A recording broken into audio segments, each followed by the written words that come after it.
पिता से मिले हुनर का मोहताज नहीं।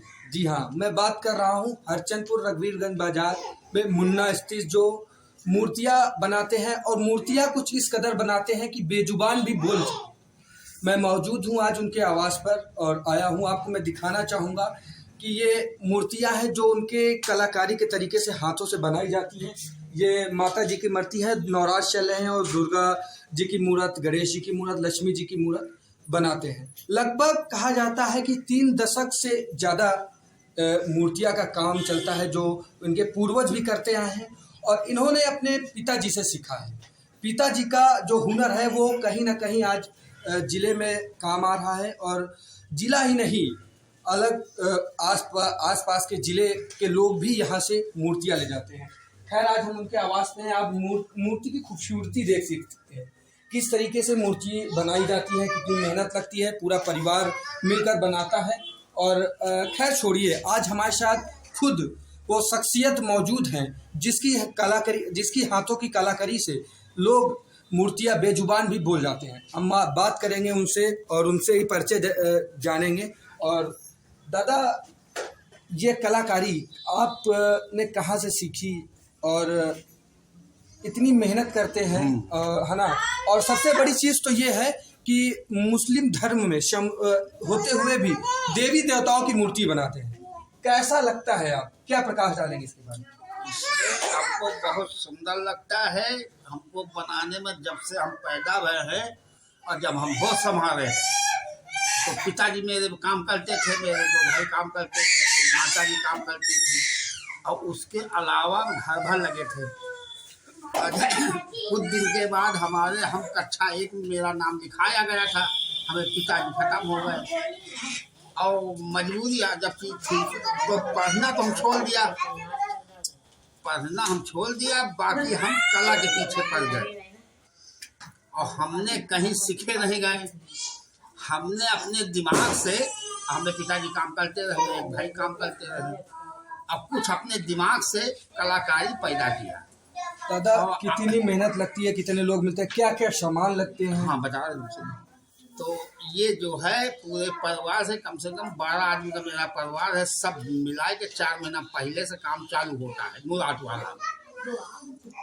इसके बाद मैं दीपावली की तैयारी करता हूँ। लक्ष्मी, गणेश, कुबेर जी और दिवाली है, सब जितना दीपावली का आइटम है सब बनता है हमारे। अब तक लगभग कितनी मूर्तियाँ बना चुके हैं और कितनी बना रहे हैं?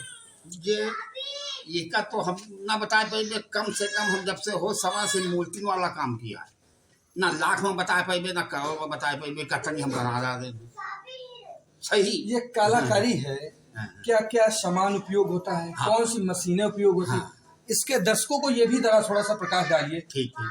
वो जो है इसके मेन चीज पहला बनाना, उसके बाद फिनिशिंग, उसके बाद फिर कलर लाना लखनऊ से, सुल्तानपुर से, कलकत्ते से सामान इसकी आती है सजाने वाली, और उसके बाद में फिर वही हिसाब से सब पहनाया और रहाया जाता है। फिर उसको सजाई दी जाती है, फिर इसकी आँखें बनती हैं।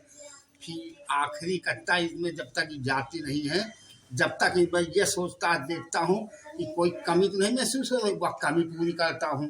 यानी पूरी तैयारी के बाद हम मैं देखता हूँ आखिरी दुनिया जब जाती हैं तो हमका अगर कोई कमी महसूस हुई तो अपने हाथ से मैं खुद करता हूँ।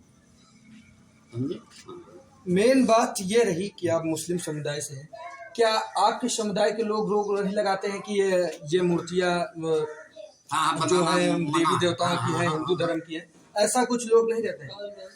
हम कहने वाले कहते भी हैं तो हमका कोई परवाह नहीं।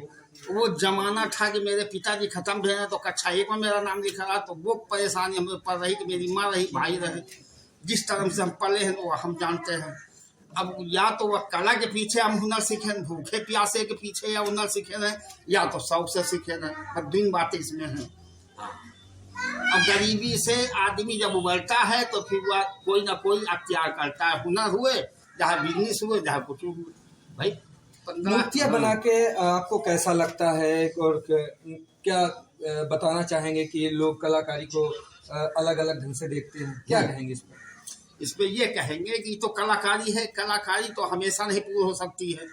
हम बनाते रहेंगे और रही गई बात ना मुस्लिम और हिंदू के हम विषय में कोई वनेरी नहीं ना। आपके हम लड़के भी हैं। भी हैं, लड़के भी ये काम सीख हाँ रहे हैं। हाँ हाँ, बड़ा लड़का बनाता है और 2 लड़का उनके साथ में रहता है, कोई लकड़ी बांधता है, कोई पैला बांधता है, कोई क्या करता है, बहू है मिट्टी लगाती है, पुरखिन है वो मिट्टी बनाती है, सभी तनम में 14 आदमी लगते हैं घर के पूरे। ये थे हमारे साथ मुन्ना, जो इनकी बनाई मूर्तियां आप भी देखेंगे तो लगेगा कि हाँ बेजुबान भी बोल देता है। ये रही मूर्तियां, आप देख सकते हैं किस तरीके से, क्या सुंदरता है मूर्तियां की। कि ये तो खुद ही मूर्तियां कहीं ना कहीं सुंदरता जिस तरीके से बनाई जाती है, कलाकारी निभाई जाती है, वाकई में कहीं ना कहीं बेजुबान भी बोल जाते हैं। खैर ठीक है, अगर बात मुन्ना की जाए तो मुन्ना यहाँ जिले में ही नहीं प्रदेश स्तर तक भी अपनी कलाकारी से लोगों का दिल जीत आया है।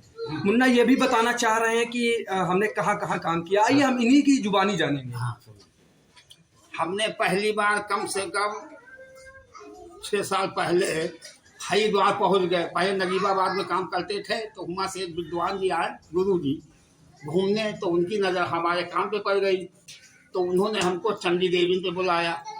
चंडी देवी पर हम रहे 1 महीना काम किया। वहाँ पर एक गणेश जी 2 शेर हमने बनाया। उसके बाद में मेरा काम चालू हुआ। जल्दी जाओ। उसके बाद भी एक नटराज हमने 18 बाई 18 बनाया। वो कम से कम 20 या 30 फुट के ऊंचे पर है हरिद्वार में। वो राम जी की पीढ़ी जो है, लक्ष्मण की पीढ़ी, वहाँ पर हम आते जाते रहे, वहाँ से वह दिखता था। और कारीगर तो वहाँ बड़े मौजूद थे, कलकत्ते के थे, लखनऊ के थे, उसमें यहाँ के आसाम के थे, मगर उसी ने अपने रायबरेली जिले में हम भी पहुँच जाए तो एक कलाकार दूसरी कलाकार की जब खूबी देखता है तो ऑटोमेटिक को मुलाकात कर आता है।